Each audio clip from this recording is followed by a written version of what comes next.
Hello ladies and gentlemen, and welcome back. My name is Drago, and in today's episode we're going to be taking on Father Gascoigne. This is my Bloodborne Platinum Trophy Guide, and this is episode 3. Now, just to cap things off, as you can see, I started off by the central Yharnam lantern, and last time you saw me, we defeated Cleric Beast, went to Hunter's Dream. I actually ended up not only leveling up, but as I'll show you guys right now, I ended up farming for some Bloodstone shards, and I upgraded my sock lever to +3.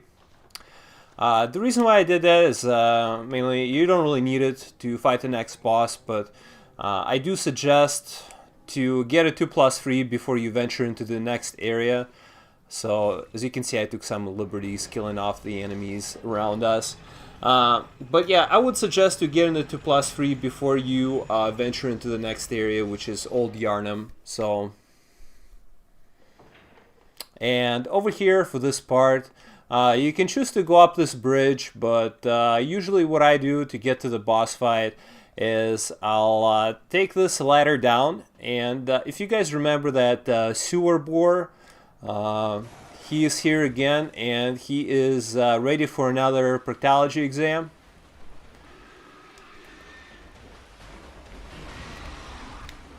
I just can't resist doing that.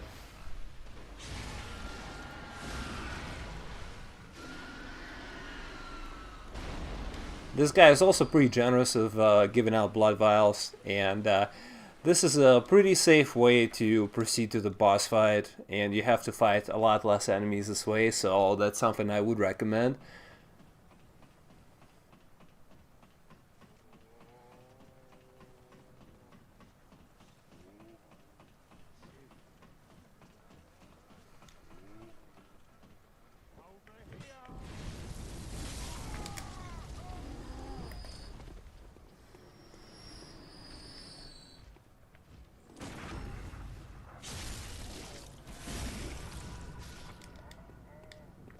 Pick up some more blood vials. Now I am approaching this fight at level 22, should be more than enough. These enemies here are the ones that I used to farm for the Bloodstone shards. So these two guys, the one with the torch and the one with the spear, they're pretty generous of dropping them. They usually either drop the blood vials or Bloodstone shards. So if you're trying to upgrade your equipment, you can usually farm them for that, but not if you don't, not to worry, you'll be getting plenty of them in the next area. So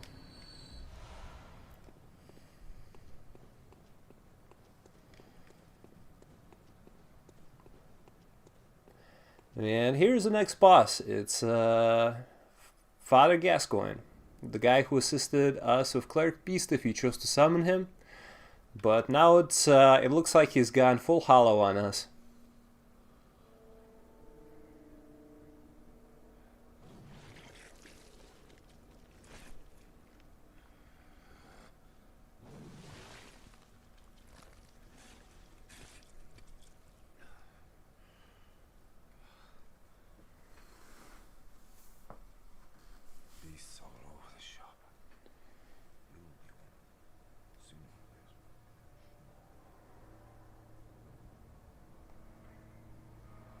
The dental work doesn't look so good.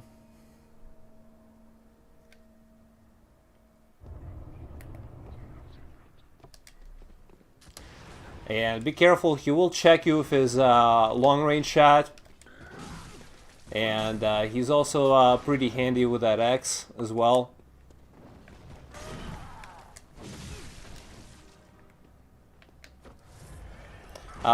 The best way to deal with him is to just parry his ass. Let's see. You can basically parry him and riposte him quite a bit.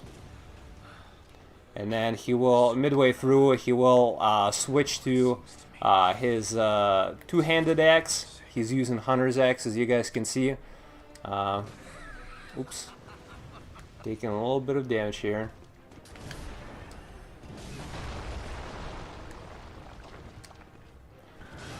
And if he's giving you problems, you can always just use tombstones for some cover.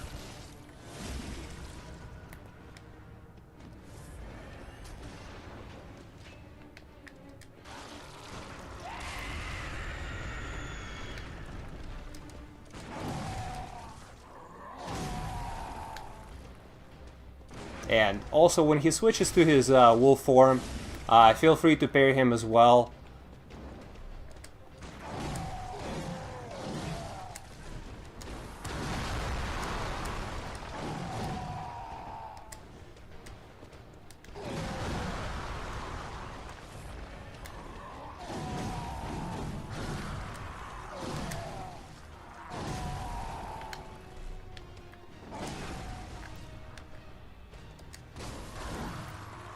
Was a little bit late on the parry there.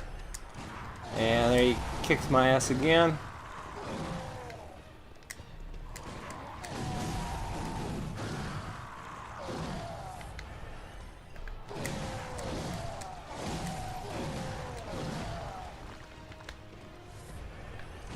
And there he goes.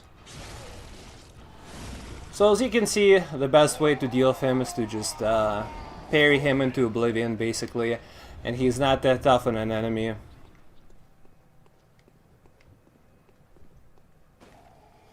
I know it's a little bit counterintuitive, because once he starts kind of wailing on you, your main instinct would probably be to just kind of back off, but it's just like with all the bosses. Usually you want to stay as close to them as possible.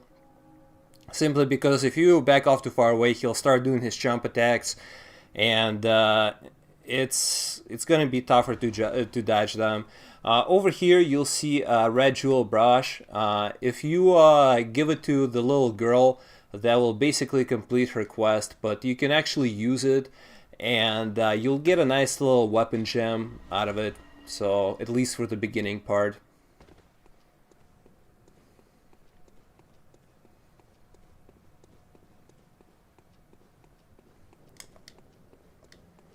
Now, after beating Gascoigne, we received the Oedon Tomb Key.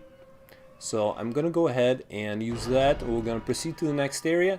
And before I switch off, I'm going to just go show you guys some little side quests to complete in the meantime as well. So first we're going to go ahead and we're going to activate a lantern in a cathedral ward. This will be basically like the secondary hub in this game, where you kind of have all your NPCs, at least for a certain point of the game. And Blood Gem Workshop tool right here, which will enable us to put some gems on our saw cleaver that we're using right now.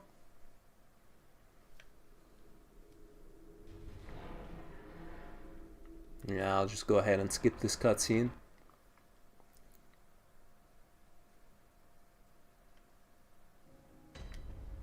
I'm gonna go ahead and light this lantern here, and also make sure you talk to this NPC.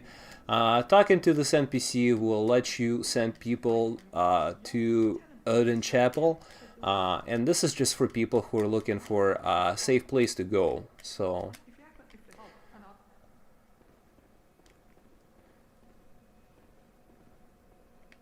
yeah, now that we've kind of completed this little area, we're going to just go ahead and return to the Hunter's Dream real quick.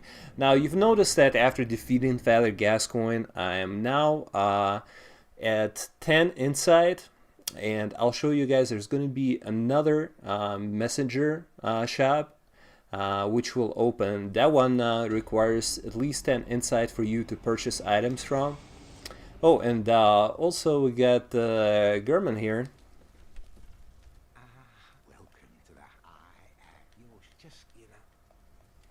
Yeah, he just has some opening dialogue. He'll show up here after major boss fights to kind of direct you to the next area. But here's the messenger shop where you can purchase items of insight. You can purchase small resonant bell and sinister resonant bell, which you can use for co-op and invasions. You can also, after defeating Father Gascoigne, you can also purchase Gascoigne's attire, which I recommend you do because it has pretty high slow poison resistance, which is what you will need for the next area. And it also got really decent physical defense and good defense against arcane, fire, and bolt elements as well. So I highly recommend you farm around some insight, which you can get by either using Madman's Knowledge or completing successful co-op or invasions. So you can get insights that way as well. So I usually try to keep my insight above 10 just so I can purchase items from the shop, and later in the game you shouldn't have any problems with that. And I'm just gonna go ahead and level up. Now I got a decent amount of vitality, and I got 100 stamina, which comes from my 15 endurance. So I'm just gonna level up my strength just a little bit so I can inflict some more damage with my saw cleaver. So I'm gonna go ahead, and I am up to level 23 right now, and now we're gonna go ahead and we'll just teleport quick to the first floor sick room, say hi to Yosefka, check up on her, see how she's doing, and we're also gonna talk to some NPCs in Central Yharnam too. So I'm just gonna go ahead and show you guys their dialogue as well.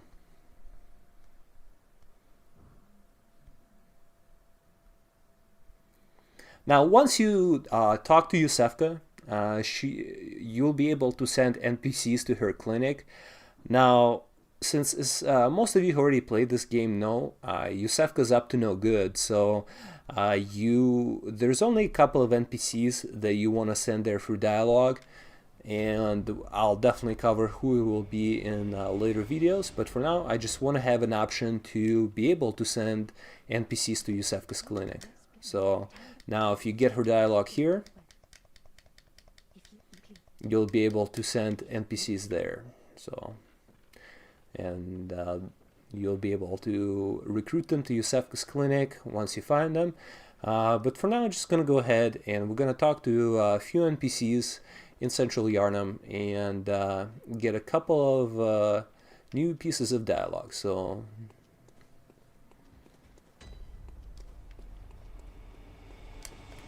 oh, forget about this guy.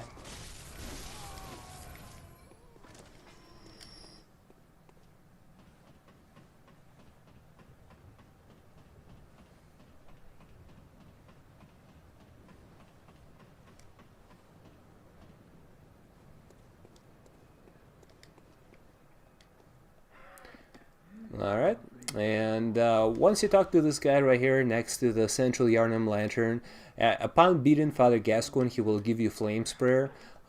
This is a very good item for an arcane build, and also keep in mind that the trick that I talked about in the first episode, where you can use oil urns in conjunction with Molotov cocktails to double fire damage, also applies to Flamesprayer. So if you're not shy on purchasing those oil urns, you'll be able to get the most damage out of your Flamesprayer. The reason why I say arcane builds is because, as most of you know already, the Flamesprayer damage scales highly with arcane. So you'll be able to get the most of it out of with your arcane build or with any kind of hybrid build that also uses arcane stat. So keep that in mind. Very, very useful tool. And some of you remember here there was an old lady that was talking to us. We didn't have any good information for her, but now we can tell her about some safe spots, and we're gonna go ahead and tell her to go to Oedon Chapel. Alright, now we got this dialogue. Alright. And now there's a little girl. Her quest really doesn't lead you anywhere. She's the one that gives you tiny music box. And keep in mind that tiny music box can be used to stun Father Gascoigne.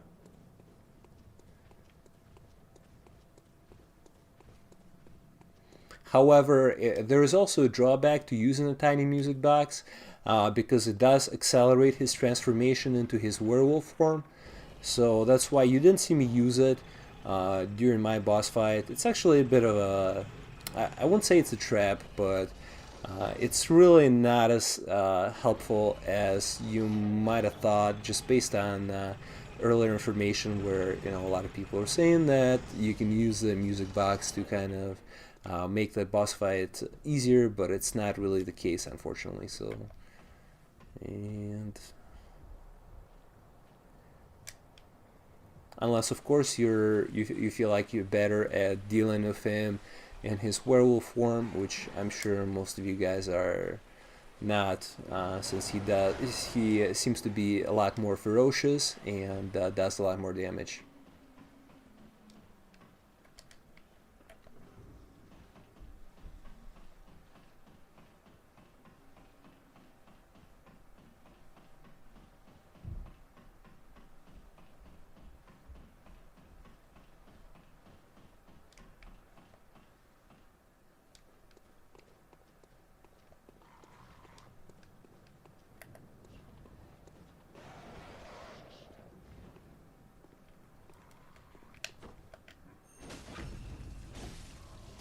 Yep, backstab fail right here.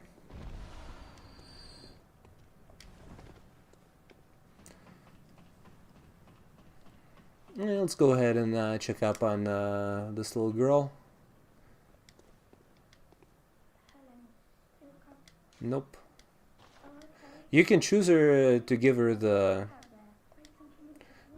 brush instead of using it, but I would highly suggest to use it for a gem instead, simply because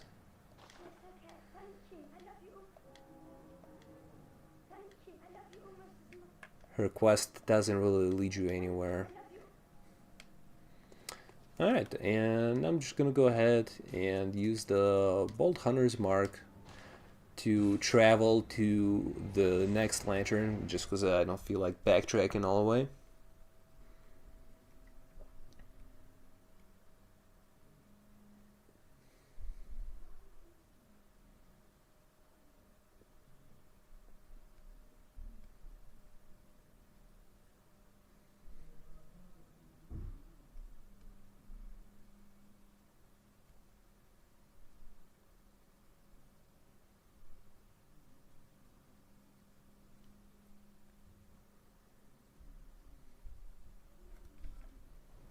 Nah, I wish it would just return us to Hunter's Dream.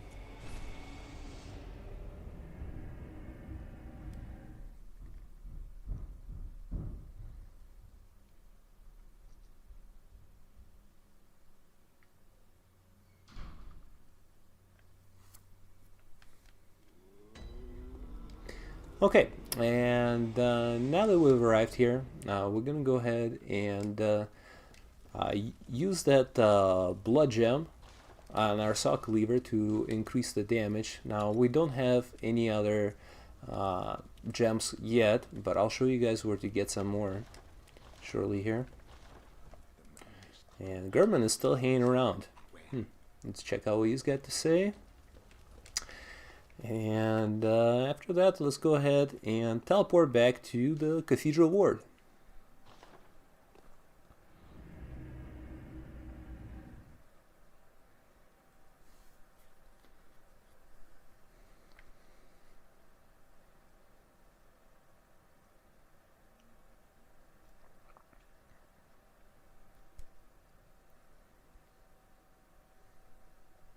Now, once you arrive at the Cathedral Ward, you'll notice that that old lady NPC is already there waiting for us. And you can also talk to the Cathedral NPC, and you'll get a dialogue about each NPC you send there, as well as she'll give you a gesture for at least sending there one person successfully. So we'll go ahead and talk to her first.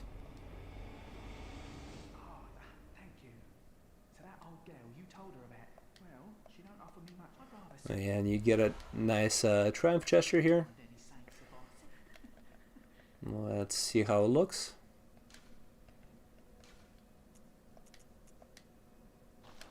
Yes.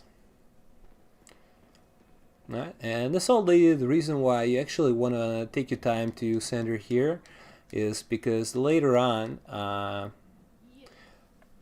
you can get some sedatives from her.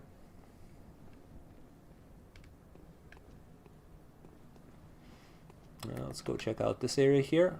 These enemies in the church area, they're dressed like clergy.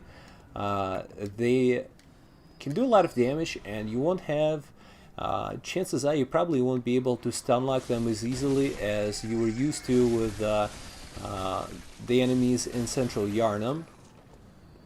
Oh, here's some Madman's Knowledge for us, and we'll increase the total to 11.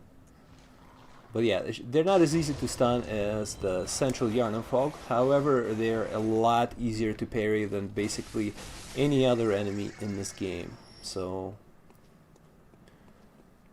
yeah, let's just check out how easy these guys are.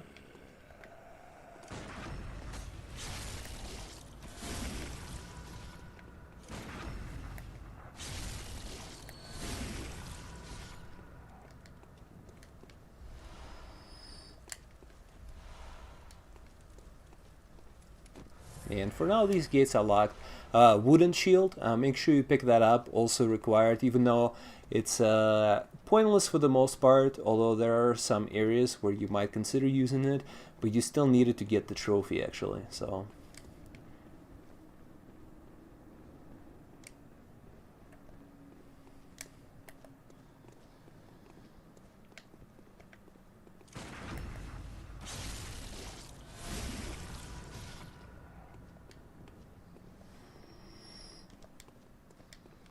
And some more blood vials.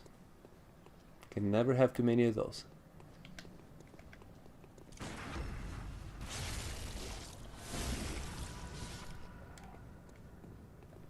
Now over here is a hunter set. Now make sure you don't linger in this area too much, because otherwise you will get grabbed by Amygdala, which is an enemy in this game. It's a boss in later levels. Now over here, a couple of bloodstone shards. This giant reaper here, I don't think you can parry him. However, you can stagger him. You see, you can do some pretty nice damage to him. Basically, just with all the big enemies in this game, you kind of want to stay as far, as close to him as possible, and just kind of stay behind him. That way he won't be able to hit you.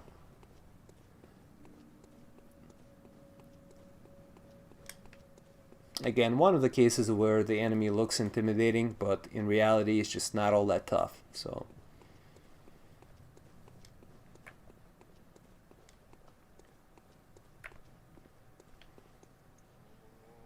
And over here, we're just gonna go into this area, pick up a gem.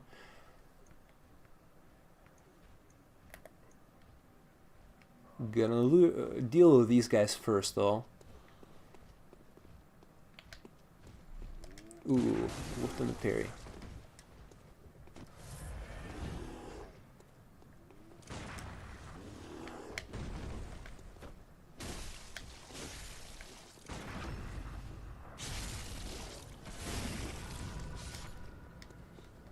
I like killing these ogres just because most of the time they will get you some blood vials. So if you're low, you can always farm them.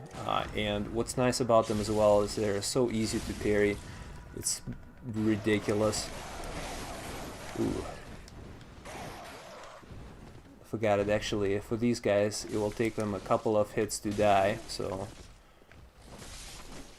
I'm gonna deal these scrolls here as well.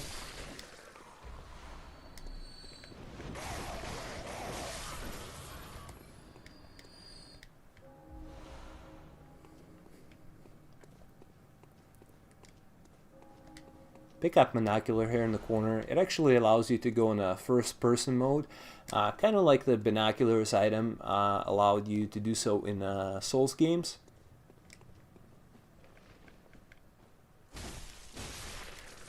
Pick up another Bloodstone Shards. There's actually a couple of them in this area. I'm just gonna run past this enemy here because I want to kill this imp. Now these imps drop a couple of bloodstone shards. Yeah, this usually is a rule of thumb that will drop like 2 or 3. So I think it might be actually 3. Correct me if I'm wrong. And we're gonna run up to this chest here, pick up another gem. This Tempering Blood gemstone, it only adds 1.1% to your attack. However, it is useful in the sense that it also gives you 1 point of HP regeneration. So, and some more Bloodstone shards. So we got some to spare now, and since I don't know if I mentioned it, but I plan on using Ludwig's Holy Blade on this build, since I'm going more for quality scaling. So I'll be able to upgrade it as soon as I get it, and I'll be able to get it after next area. So, and now that we've cleared this area, we're just gonna go ahead and proceed further down into another chapel. There's going to be an important NPC as well as pathway to the next area. So, and I think I just walked past this guy, and he burned me to death. Oh wow! And that is our first death of the playthrough.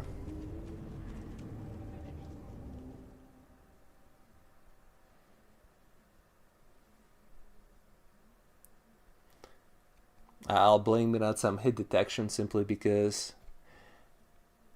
it seemed a little bit weird here that I just ran past him, but oh well. It was my mistake. I got a little bit too greedy there and ended up getting destroyed by these enemies.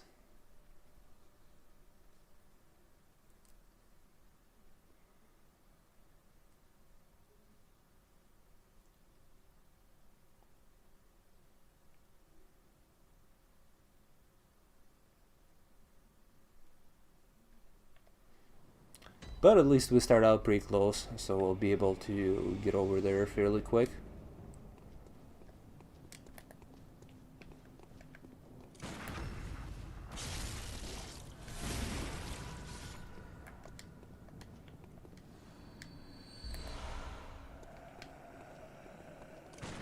I can never resist just parrying these guys, it's so easy. I mean, they have to be like the easiest enemies in this game to parry.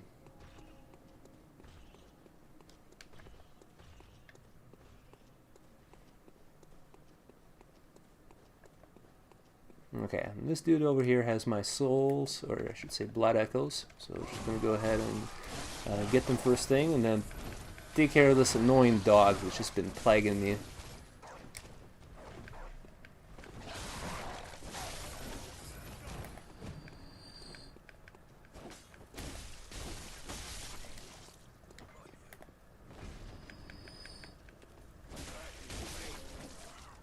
Now when you get to this chapel, there are some items to the right here, so go ahead and make sure you pick them up. Some cold blood dew, as well as some Molotov cocktails.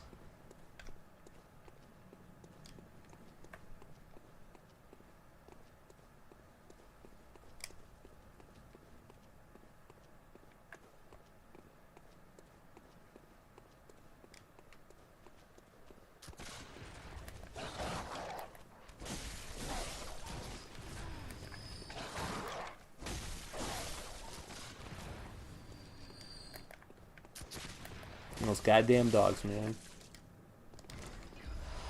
And I'm a dog person. Miyazaki is really making me dislike dogs. At least the rabid ones. The zombie dogs. So here we have NPC Alfred. You will need his dialogue because you actually, I'm choosing to cooperate right here.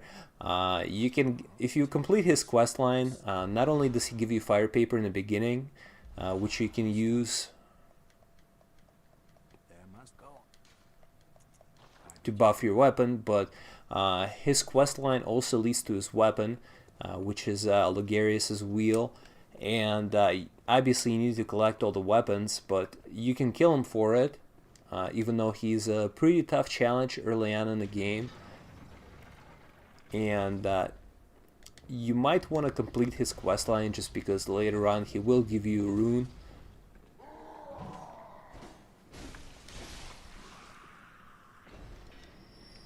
And some more Madman's Knowledge. Now we've opened up a pathway here. This one leads to Old Yharnam, which is basically the next area where you want to go.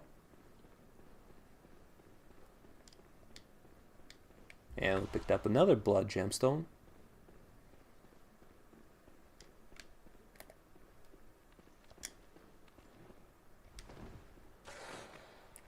Ooh, we've done a Molotov throw. This werewolf right here, he is pretty easy to deal with. Usually I just toss one Molotov at him and then pull off a quick combo to finish him off.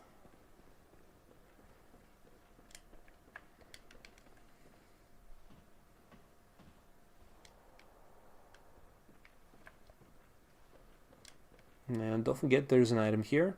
Some antidote. This will come in handy in a level later on. And we've almost made it to the lantern. This is where I'm going to stop my video. In the next part, I'm going to go ahead and explore Old Yharnam. So I'll stop here for now, and I will see you guys next time. Please like if you enjoyed the video. Also, if there's anything else I missed, feel free to point out in the comment. If you have any questions, feel free to put them in the comments as well. Hopefully you guys enjoyed it, and I will see you guys next time. Thank you very much for watching, and have a great day.